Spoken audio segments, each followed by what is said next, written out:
إن الحمد لله نحمده ونستعينه ونستغفره ونعوذ بالله من شرور أنفسنا ومن سيئات أعمالنا. من يهده الله فلا مضل له ومن يضلل فلا هادي له، وأشهد أن لا إله إلا الله وحده لا شريك له، وأشهد أن نبينا محمدا عبده ورسوله. يا أيها الذين آمنوا اتقوا الله حق تقاته ولا تموتن إلا وأنتم مسلمون. رب اشرح لي صدري ويسر لي أمري واحلل عقدة من لساني يفقهوا قولي. اللهم انفعنا بما علمتنا وعلمنا ما ينفعنا وزدنا علما. Berjamaah yang mudah-mudahan dimuliakan dan dirahmati oleh Allah Azza wa Jalla. Puji dan syukur senantiasa kita aturkan kepada Allah Subhanahu wa taala atas segala limpahan nikmat dan karunia yang telah Allah Subhanahu wa taala berikan kepada kita semua. Sebagaimana salawat serta salam senantiasa kita peruntukkan kepada Nabi kita yang mulia, Nabi besar Muhammad sallallahu alaihi wasallam. Begitu pula kepada keluarga beliau, kepada sahabat-sahabat beliau, kepada orang-orang yang selalu berusaha mengikuti dan menapaki jejak beliau hingga akhir zaman kelak. Para jemaah yang Allah muliakan, pada kesempatan ini kita akan lanjutkan pembahasan kita dari orang-orang yang terancam laknat dari Allah Subhanahu wa taala, yang pada pekan yang lalu kita sudah menyampaikan 6 tipe orang yang terancam akan mendapatkan laknat dari Allah Subhanahu wa taala.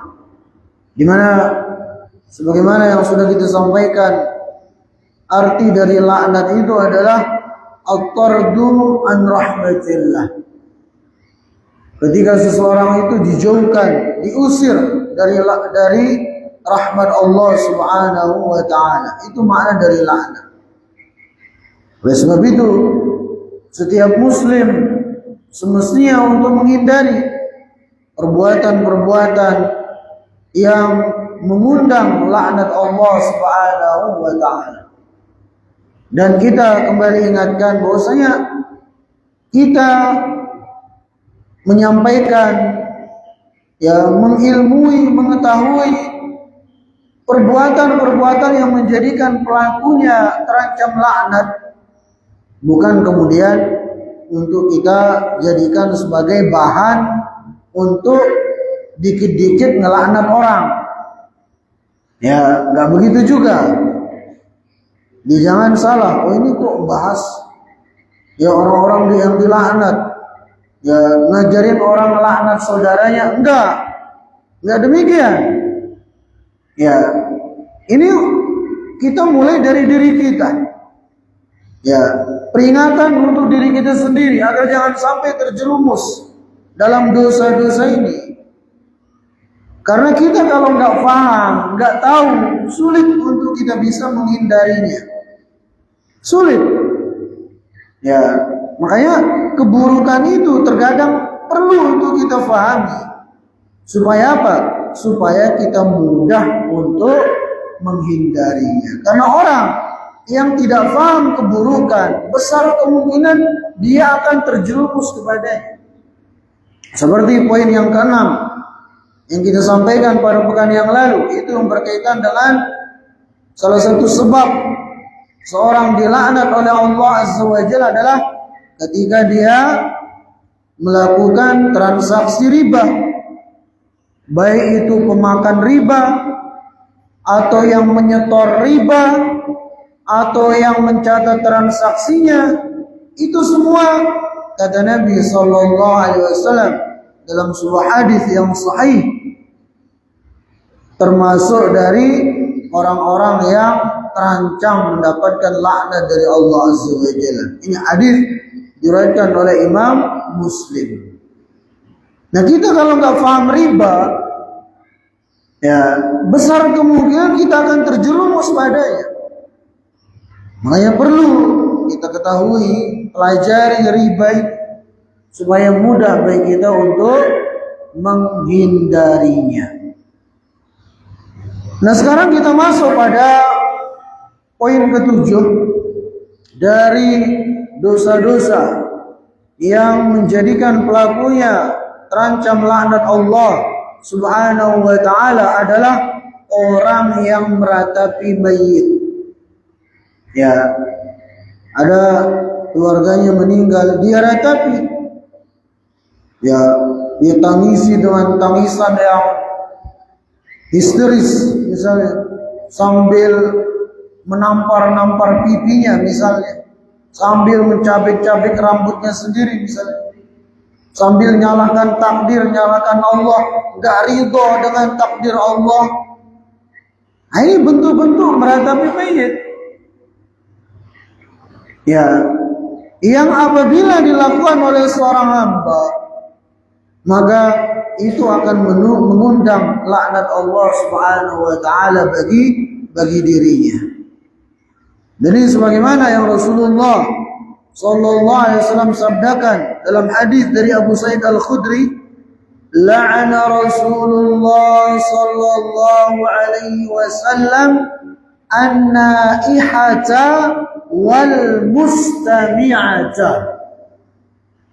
Yang artinya Rasulullah sallallahu alaihi wasallam laknat orang-orang yang meratapi mayit dan orang-orang yang minta untuk ya diratapi.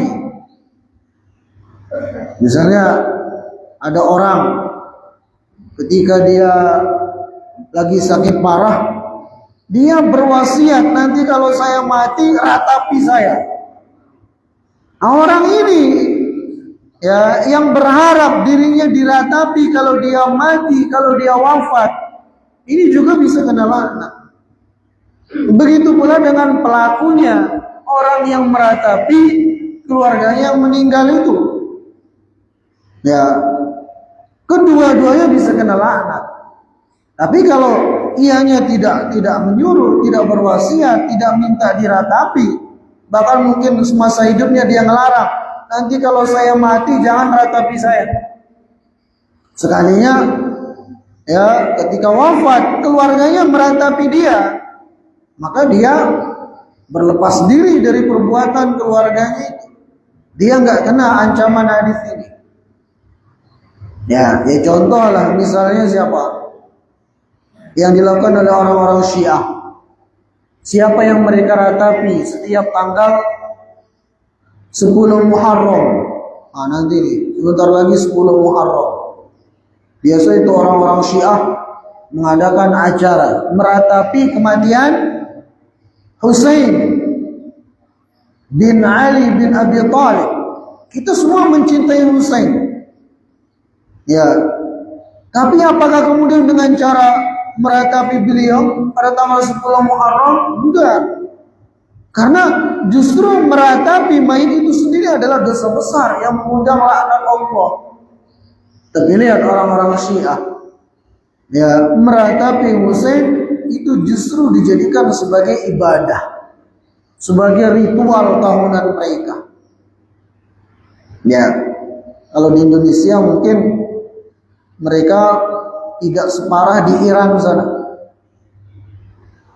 Dan mereka sudah berani menunjukkan jati diri mereka.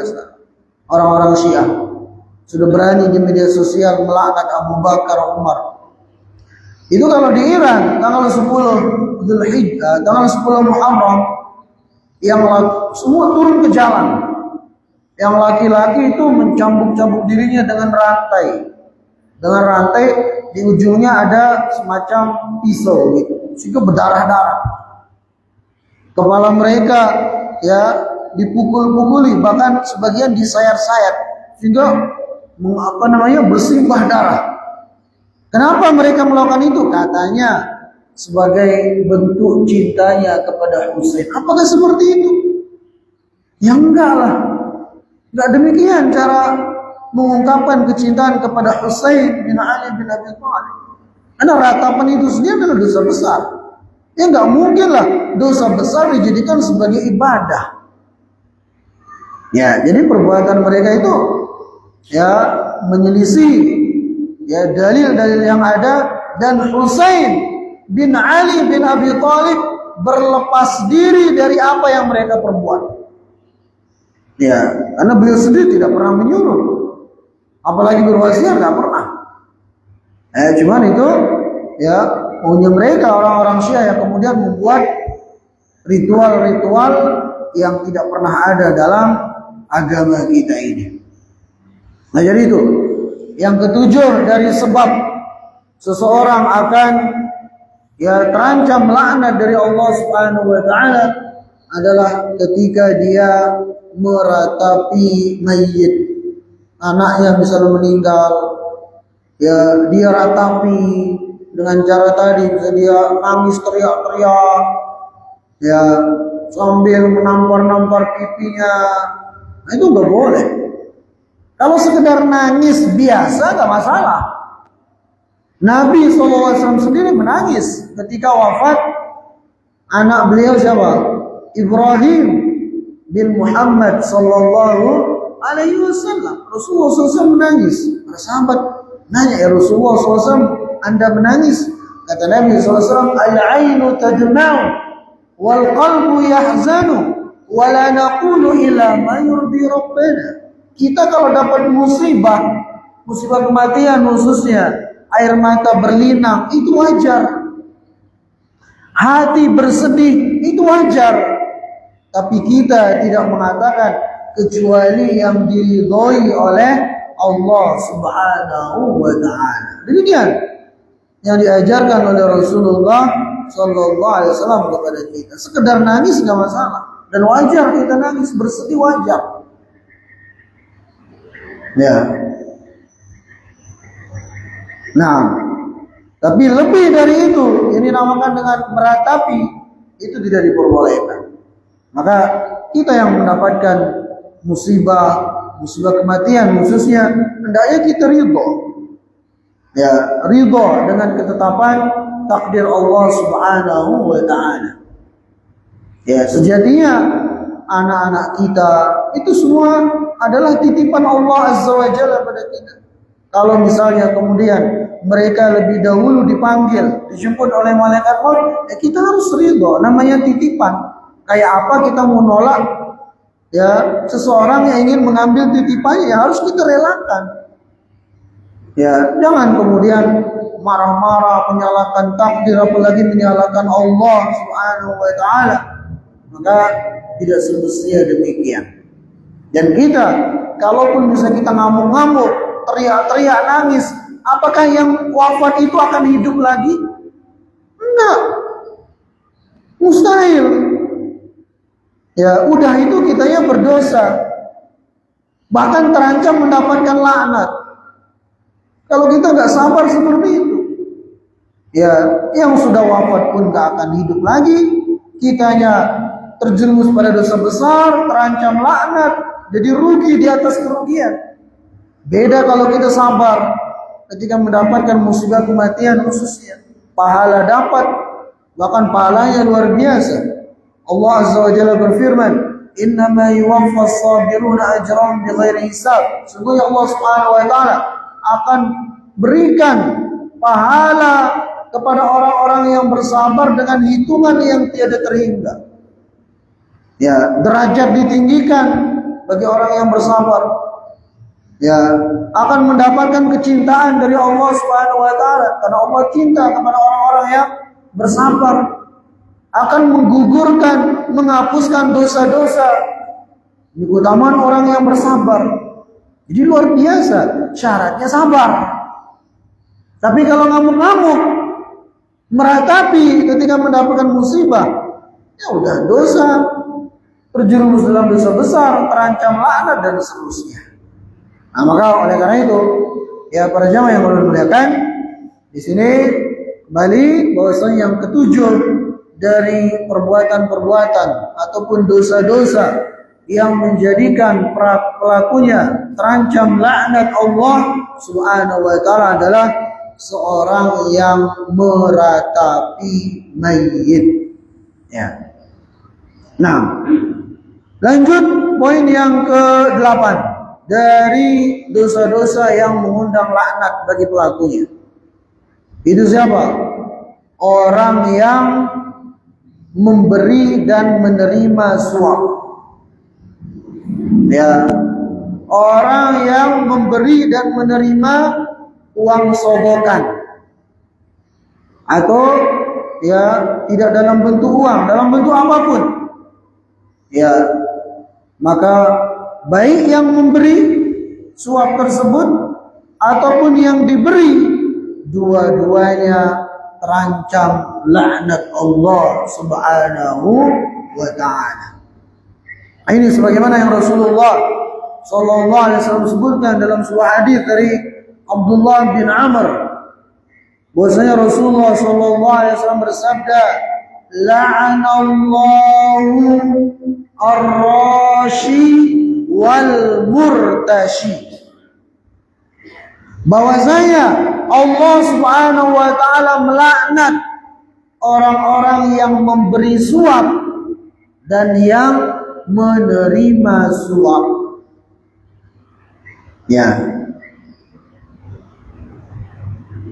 Dianya misalnya ujian apa? Tes PNS misalnya. ASN. Nilainya nggak layak untuk lulus. Tapi karena dia punya duit, ya disogoklah penyelenggara tes PNS itu sehingga dia lulus, padahal ianya nggak layak lulus. Maka ini yang nyogok ini dan yang disogok, dua-duanya terancam laknat. Na'udzubillah. Dan dikhawatirkan gajinya selama dia begawi jadi PNS itu nggak halal. Karena dia dapatkan dengan cara yang zalim, dengan cara yang haram, dengan cara menyogok. Ya, begitu pula yang disogok, maka dia telah menerima uang haram. Ya, lantas dia kasihkan ke istri dan anak-anaknya. Ya, jangan salahkan siapa-siapa nanti kalau kemudian anak-anak yang durhaka, istrinya melawan dan semacamnya. Ada berasal dari duit haram dikasih. Ya, makan anak istrinya.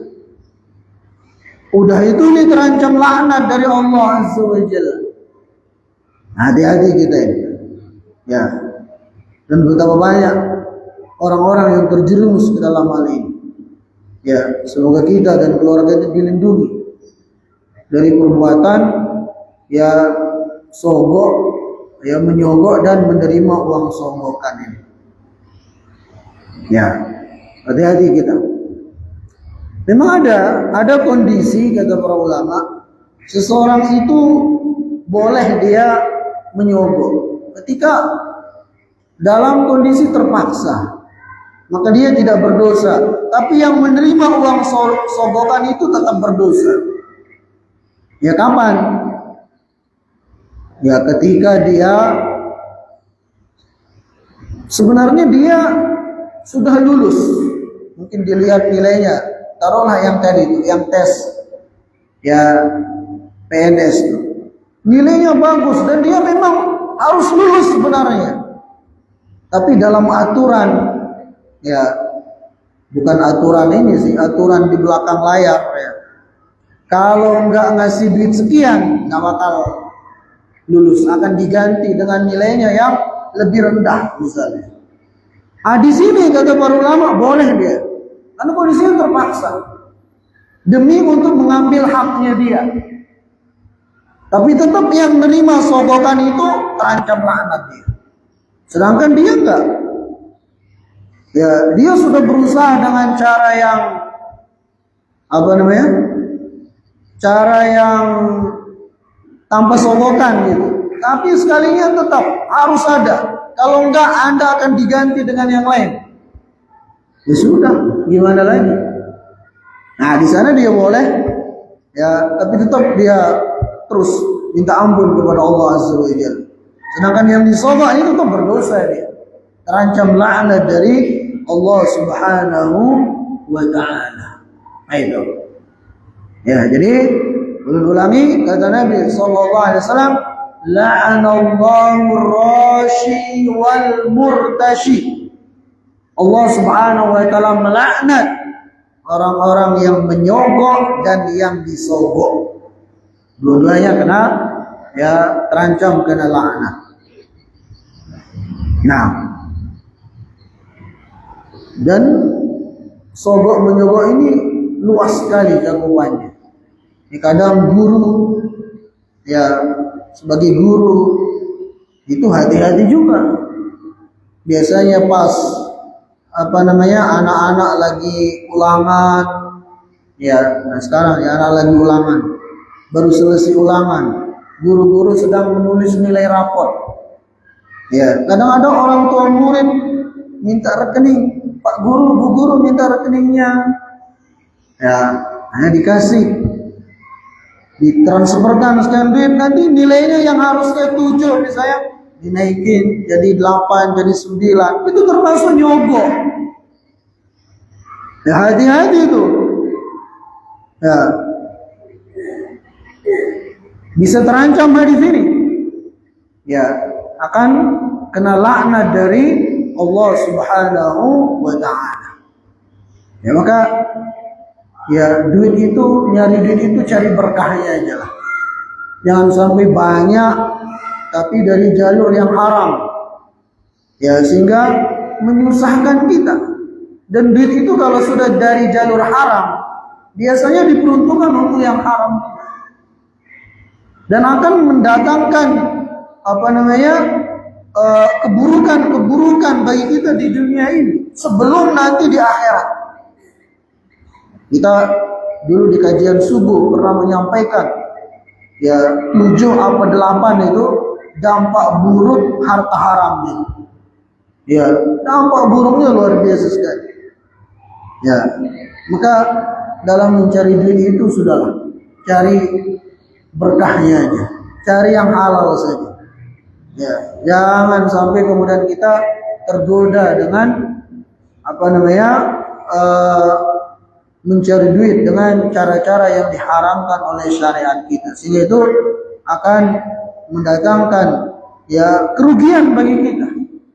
Walaupun itu kelihatannya kayak untung banyak, tapi hakikatnya itu rugi. Ya, rugi di dunia sebelum akan lebih merugi lagi nanti di akhirat.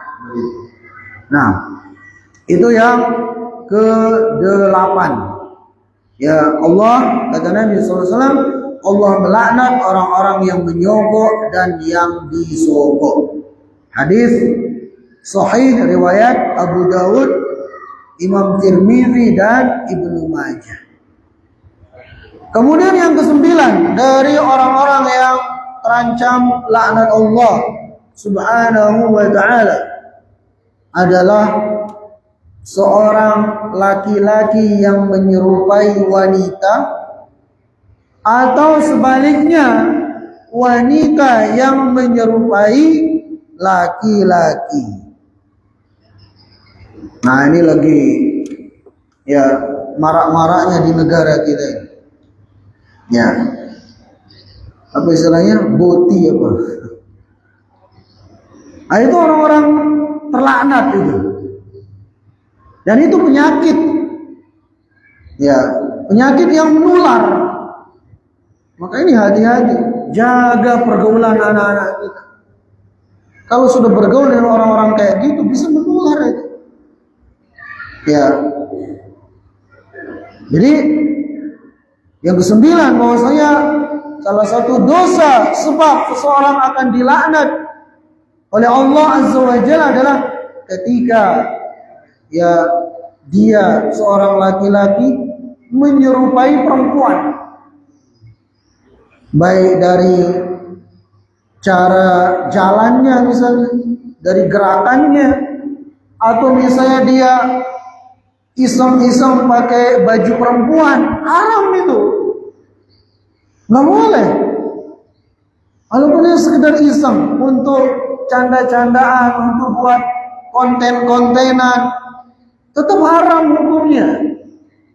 Sekarang kan banyak yang gitu, demi konten semuanya dilakukan. Ya, anak kita misalnya ingin lucu-lucuan, kita pakaikan, padahal dia laki-laki, pakaikan jilbab kayak perempuan, nggak boleh. Dan itu bisa jadi akan membekas pada dirinya. Ya, dan lu pernah lihat ada sebuah video. Jadi seorang tua, ya seorang bapak di barat sana, ya, dia anaknya itu ketika anaknya padahal tubuhnya kekar, tapi naudzubillah ketika sudah dewasa justru dia menjadi transgender. Dan dia bilang sama yang mengadakan acara itu, dia itu salahnya saya, dia bilang. Dulu ketika anak saya masih kecil, saya lucu-lucuan, saya pakaikan dia baju perempuan, ya, sehingga ternyata itu membekas pada dirinya. Dan dia besar kemudian senang dengan hal itu, sampai kemudian merubah dirinya dari laki-laki menjadi perempuan. Semuanya dirubah sampai kelaminnya. Alhamdulillah. Maka hati-hati kita sebagai orang tua juga. Ya. Jangan sampai kita menjadi sebab anak-anak kita terjerumus pada perbuatan-perbuatan yang dilaknat oleh Allah Subhanahu wa taala. Ya, dan harusnya orang-orang seperti itu jangan dikasih panggung. Ya, kadang dijadikan lucu-lucuan, dianggap itu bukan sebuah dosa kadang. Ya, ulun pernah lihat di ini pada saat ada acara ini gerak jalan, jalan itu Agustusan di Lombok ya. Di sini alhamdulillah ulun udah pernah lihat. Itu ada khusus kelompok semuanya bencong. Dan itu anehnya panitianya meluluskan untuk ikut tampil. Sehingga orang ketawa melihat gerakan mereka. Ya, nah itu harusnya enggak. Jangan dikasih panggung orang-orang kayak gitu. Sehingga ujungnya nanti ya dinormalisasi atau semacamnya. Berawal dari hal kayak gitu. Harusnya diperingetin kayak gitu. Karena itu perbuatan terlaknat. Ya. Nah, dalilnya adalah sabda Nabi sallallahu alaihi wasallam dari Ibnu Abbas radhiyallahu taala anhu, beliau menyebutkan la'ana Rasulullah sallallahu alaihi wasallam al-mutasyabbihina minar rijali bin nisa wal mutashabbihat minan nisa'i bir rijal. Yang artinya Rasulullah sallallahu alaihi wasallam melaknat laki-laki yang menyerupai wanita, begitu pula sebaliknya ya Rasulullah sallallahu alaihi wasallam melaknat wanita yang menyerupai laki-laki. Ini dilaknat oleh Rasulullah sallallahu alaihi wasallam. Begitu pula dalam hadis yang lain dengan redaksi yang berbeda. Sama dari Ibnu Abbas juga radhiyallahu taala anhu. Beliau menyebutkan la'anan nabi sallallahu alaihi wasallam al-mukhannathina minar rijal wal mutarajjilati minan nisa wa qala akhrijuhum min buyutikum. Qala fa akhraja an-nabi sallallahu alaihi wasallam fulanan wa akhraja Umar fulanan. Ini kata Abdullah bin Abbas, bahwasanya Nabi SAW melaknat pria, laki-laki yang bergaya seperti wanita dan wanita yang bergaya seperti pria. Kemudian beliau SAW bersabda, keluarkanlah mereka dari rumah-rumah kalian. Ya, ini sampai segitu tegasnya Rasulullah Sallallahu Alaihi Wasallam. Walaupun memang ya kita tidak pungkiri ada orang yang memang dari bawaannya ada gayanya mirip-mirip lawan jenisnya gitu. Lebih laki-laki kayak perempuan atau perempuan kayak laki-laki. Ya, maka di sini perlu ada bimbingan gitu. Ya, artinya kalau nemu orang kayak gitu juga kita tidak serta-merta ya menuduh dia orang terlaknat, enggak begitu juga. Ya, kadang orang-orang seperti itu juga butuh bimbingan. Ya, butuh untuk diajari ya. Tidak langsung kita tuduh terlaknat juga, enggak begitu juga ya. Ya, jadi nasihati baik-baik, dibimbing. Ya, karena semua itu penyakit gitu, yang perlu untuk diobati sebagian penyakit-penyakit yang lainnya. Kalau misalnya ada anak yang lahir, ya itu gayanya mirip-mirip lawan jenisnya, maka di sana peran orang tuanya. Ya, melihat pergaulan anaknya, kalau dia senang, dia laki-laki, senangnya sama perempuan, bergaul dia. Dibiasakan agar bergaul dengan laki-laki gitu, supaya tidak terus-menerus seperti itu gitu. Ya, jadi pengaruh orang tua sangat besar dalam hal ini. Ya, supaya anak-anak kita itu tidak kemudian terus-menerus ya terjerumus pada hal-hal yang bertentangan dengan syariat, bahkan bertentangan dengan fitrah manusia. Ya. Itu kan bukan saja bertentangan dengan syariat, tapi bertentangan dengan fitrah. Ya. Yang dimana di dunia ini sekarang ini, ya mereka lagi berusaha untuk menormalisasi hal-hal seperti ini. Bahkan di beberapa negara itu sudah dilegalkan nikah sesama jenis. Ya, laki nikah dengan laki, perempuan nikah dengan perempuan. Di beberapa negara sudah dilegalkan. Alhamdulillah di negara kita ya itu terlarang. Walaupun mereka terus ada usaha ya dalam hal itu. MUI kita juga tegas. Ya. Termasuk ulun baca barusan Universitas Muhammadiyah Yogyakarta itu mengambil sikap tegas kalau ada mahasiswanya yang ya boti-boti kayak gitu, ya akan ditegasin katanya, bisa dikeluarkan atau semacam. Ya, tapi dengan terus dibimbing tentunya, begitu.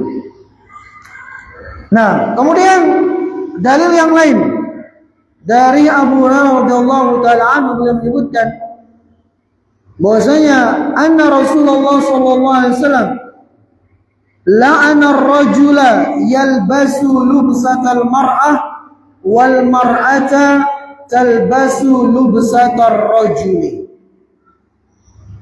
Jadi kata Abu Hurairah radhiyallahu taala anhu bahwasanya Rasulullah sallallahu alaihi wasallam melaknat laki-laki yang memakai pakaian wanita dan melaknat wanita yang memakai pakaian laki-laki. Hadis ini diriwayatkan oleh Imam Ahmad dengan sanad yang sahih. Nah, jadi walaupun ianya gerak-geriknya tidak menyerupai lawan jenisnya, tapi dia pakai pakaian lawan jenis, itu tetap terancam laknat. Ya, sekedar iseng-iseng untuk buat konten misalnya, dia pakai baju lawan jenisnya, pakaian lawan jenisnya, nah itu juga terancam berdasarkan hadis ini. Rasulullah SAW melaknat laki-laki yang memakai pakaian baju wanita, begitu pula melaknat wanita yang memakai pakaian atau baju laki-laki. Ya, maka oleh karena itu pada jamaah yang dimuliakan, wajib bagi kita untuk menjauhi hal ini. Ya, diri kita, anak-anak kita juga hindarkan ya dari hal-hal yang bisa merusak fitrahnya itu. Nah, itu dia yang ke-9. Kemudian yang berikutnya, dari orang-orang yang terlaknat, dan ini masih ada hubungannya dengan yang tadi, itu bahwasanya Allah Subhanahu wa taala, ya bahkan Rasulullah sallallahu alaihi wasallam itu melaknat seseorang yang, ya maaf kata, yang menyetubuhi baik itu pasangannya, ya apalagi orang lain yang haram dari arah duburnya. Nah, ini hukumnya haram, bahkan mengundang laknat, hatta itu istrinya sendiri. Ya.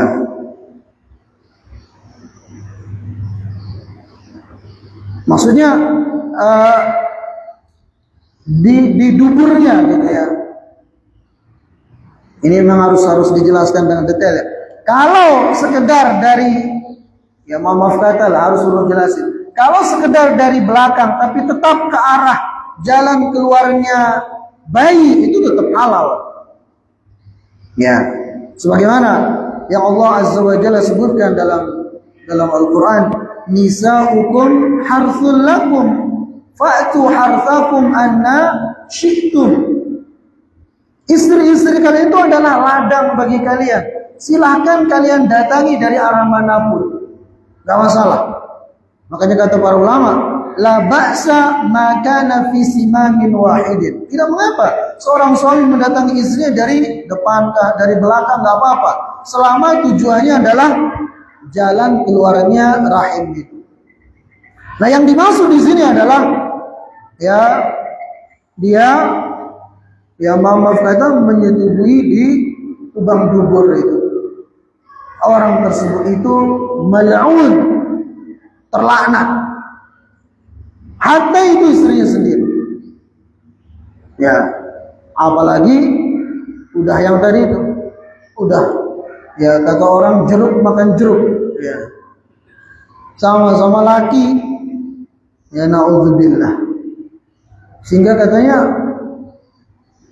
banyak, terutama di kota-kota besar, ya itu sudah kotorannya itu nggak terasa keluar sendiri, karena sudah apa yang kita katakan, sudah dol gitu. Ya na'udzubillah. Ya, di sebagian tempat katanya di kota-kota besar itu bau kotoran, ya tempat-tempat umum orang banyak kadang kecium gitu, karena mereka nggak merasakan sendiri keluar kotorannya. Ya, itu dampak buruk dari ya dosa besar ini. Ya, sudah melakukan perbuatan terlaknat, itu senang dengan sesama jenis. Ya, udah itu kemudian melakukan hal tadi, ya sehingga dia menjadi orang yang hina, dihinakan di dunia apalagi nanti di akhirat. Ya, nasallallahu alaihi wal afiyah. Nah, dalilnya adalah sabda Nabi sallallahu alaihi wasallam dari Abu Hurairah radhiyallahu taala anhu, mal'unun man ata imra'atan fi duburiha. Yang artinya bahwasanya terlaknat seseorang yang menggauli istrinya pada lubang duburnya. Itu orang yang terlaknat, kata Nabi sallallahu alaihi wasallam. Ini padahal pasangannya sendiri, apalagi kalau yang kayak tadi, ya laki sama laki, naudzubillah. Itu tentunya double laknatnya. Ya, sudah terlaknat karena senang dengan sesama jenis, udah itu melakukan perbuatan ini lagi. Ya, makanya dalam hadis yang lain Rasulullah SAW 3 kali mengatakan, la'anallahu man 'amila 'amala qaumi Lut. La'anallahu man 'amila 'amala qaumi Lut. La'anallahu man 'amila 'amala qaumi Lut. Ya, laknat dari Allah Subhanahu wa taala bagi orang yang melakukan perbuatannya kaum Nabi Lut. Laknat dari Allah bagi orang yang melakukan perbuatannya Nabi Lut, perbuatan kaumnya Nabi Lut. Laknat Allah Subhanahu wa taala bagi orang yang melakukan perbuatannya Nabi Lut. Itu perbuatan Sodom dari naudzubillah. Ya. Maka hati-hati kita di sini. Jaga ya diri kita, anak-anak kita jangan sampai terjerumus pada hal-hal seperti itu, karena itu perbuatan terlaknat. Ya. Apalagi kalau misalnya dia menghalalkannya. Kalau dia menghalalkannya itu bisa kufur. Ya. Kalau dia menghalalkan itu bisa kafir. Lebih parah lagi, kalau sekedar melakukan tapi dia tetap meyakini keharamannya, masih muslim tapi tetap terjerumus ke dalam dosa besar sehingga terancam laknat Allah. Kalau dia halalkan, itu lebih parah lagi. Berani menghalalkan sesuatu yang diharamkan oleh Allah Subhanahu wa taala, itu salah satu sebab kekufuran. Dan kita tahu ya, hukuman bagi pelaku ini yang melakukan perbuatan kaumnya Nabi Lut ini, itu sebagian ulama mengatakan ya, tapi ini bukan perorangan yang melakukan ya, bukan organisasi ya, ini kalau syariat Islam ditegakkan ya, disebutkan oleh sebagian ulama, hukuman bagi pelaku ini yang melakukan perbuatannya kaum Nabi Lut itu dibawa ke bukit, kemudian dilempar dari bukit, kemudian dihujani dengan batu. Sampai sebegitu dahsyatnya, disebutkan oleh para ulama.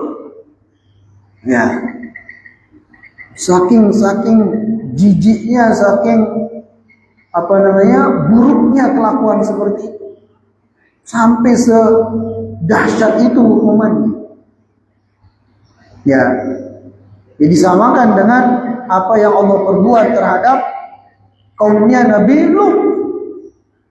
Ya, disuruh malaikat untuk mengangkat kampungnya itu. Kampungnya kaum Nabi Lut diangkat. Setelah Nabi Lut dan pengikutnya keluar dari kampung itu, oleh malaikat kampungnya diangkat, kemudian dibalik. Sehingga kampung mereka itu menjadi kuburan mereka sendiri. Ya, nasallallahu wal afiyah. Ya, semoga kita ya dan keluarga kita dilindungi dari ya